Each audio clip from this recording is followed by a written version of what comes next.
धर्म ग्रंथों में दीपक या दिया जलाने का बड़ा महत्व बताया गया है। ऋग्वेद की अगर माने तो दीपक में देवताओं का तेज बसता है।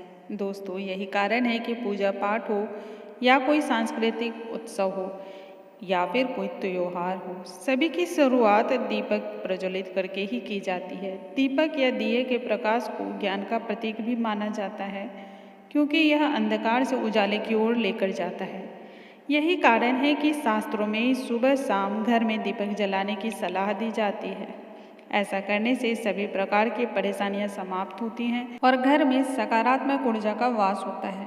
मन को भी शांति मिलती है। दीपक जलाते समय हमें बहुत सारी बातों का ध्यान रखना पड़ता है। बातें बहुत ही छोटी होती हैं, लेकिन हमें बड़े बड़े परिणाम देकर जाती है। अपने घर में पूजा पाठ और त्योहारों के समय दीपक हम सभी जलाते हैं, लेकिन कई बार अनजाने में हम कुछ ऐसी गलतियां कर देते हैं जिसका हमें नुकसान उठाना पड़ता है। इसलिए दीपक जलाने से जुड़े हुए कुछ नियमों को जानना हमें बहुत ही ज़रूरी है। हेलो दोस्तों, द डिवाइन सोल में आप सभी का बहुत बहुत स्वागत है।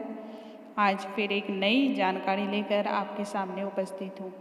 दोस्तों, इस जानकारी के अभाव में लोग अक्सर गलतियाँ करते हैं। जानकारी को आप सुने और इसे आगे भी जरूर बढ़ाएं। हमारे शास्त्रों के अनुसार पूजा करते समय दीपक जलाना बहुत ही जरूरी होता है। इसे बहुत शुभ मानते हैं और इसका बहुत ही सकारात्मक प्रभाव देखने को मिलता है। लेकिन दीपक जलाना ही काफ़ी नहीं होता है। पूजा करते समय दीपक जलाना जितना ज़रूरी होता है, ठीक उतना ही ज़रूरी होता है ये जानना भी कि दीपक हमें कहाँ रखना चाहिए। दीपक हमेशा भगवान की तस्वीर के ठीक सामने रखना चाहिए, लेकिन यदि आप घी का दीपक जला रहे हों तो उसे अपने बाएं हाथ की ओर रखना चाहिए, जबकि तेल का दीपक जब भी जला रहे हों तो उसे अपने हाथ के दाएं ओर रखना चाहिए। तभी पूजा का पूरा फल हमें मिलता है। दीपक जलाना जितना जरूरी होता है, उतना ही ये भी जानना जरूरी होता है कि बाती कैसी होनी चाहिए। बाती का दीपक जलाने में और पूजा करने में बहुत ही अहम रोल होता है और इसकी वजह से भी हमें बहुत सारे फायदे होते हैं। बहुत सारे लोग हर तरह के दीप में एक ही बाती का इस्तेमाल करते हैं, लेकिन घी और तेल की बाती अलग अलग होती है। अगर आप घी का दीपक जला रहे हों तो दीपक में रुई की बाती रखें, लेकिन अगर तेल का दीपक जला रहे हों तो उसमें लाल धागे की बाती बनाएं। ऐसा करना शुभ होता है।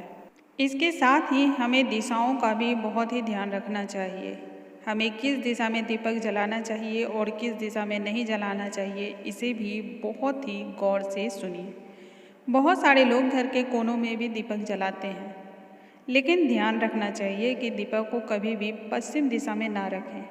ऐसा करने से आर्थिक परेशानी का सामना करना पड़ता है।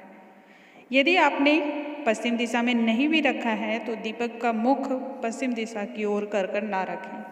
दीपक का मुख जब भी रखें या तो पूरब की ओर हो और नहीं तो उत्तर की ओर हो। दीपक को इस तरह से भी ना रखें कि उसकी रोशनी या उसकी लौ दक्षिण दिशा की ओर भाग रही हो। इसे भी बहुत ही अशुभ संकेत माना जाता है। कई बार मन में आता है कि हवाएं हमारे हिसाब से नहीं चलती हैं।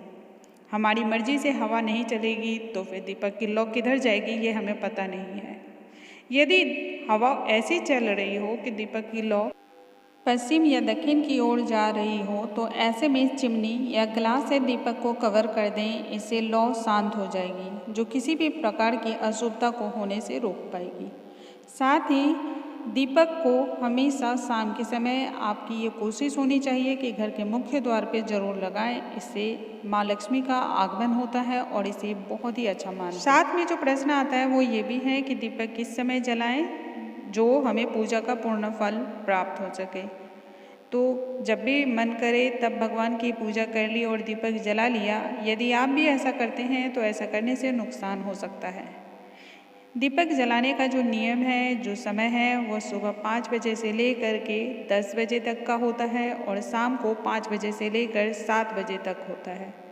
इस दौरान जलाया हुआ दीपक आपकी सारी पूजा की प्रार्थना को स्वीकार करता है और उसे सफल बनाने में मदद करता है। दीपक जलाते समय हमें इस बात का भी ध्यान रखना चाहिए कि जिस दीपक को हम इस्तेमाल कर रहे हैं वो कहीं से टूटा हुआ नहीं होना चाहिए, खंडित नहीं होना चाहिए।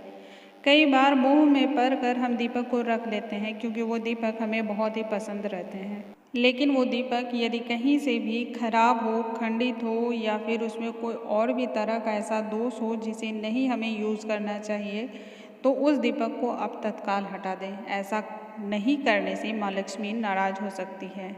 साथ ही दीपक जलाने से पहले दीपक को अच्छी तरह साफ जरूर करें और पूजा करने के वक्त यदि किसी भी कारण से दीपक बुझ जाए तो आप बिल्कुल घबराएं नहीं। दीपक बुझ जाता है तो दीपक बुझने के बहुत सारे कारण हो सकते हैं, इसे आप किसी दूसरे तौर पर बिल्कुल ही ना लें। दीपक बुझ गया यदि तो आप तुरंत हाथ जोड़कर क्षमा याचना करें और दोबारा से उस दीपक को प्रज्वलित करें। हाथ धो लें उसके बाद और उसके बाद ही पूजा की सारी प्रक्रिया को वापस से आप आरंभ करें।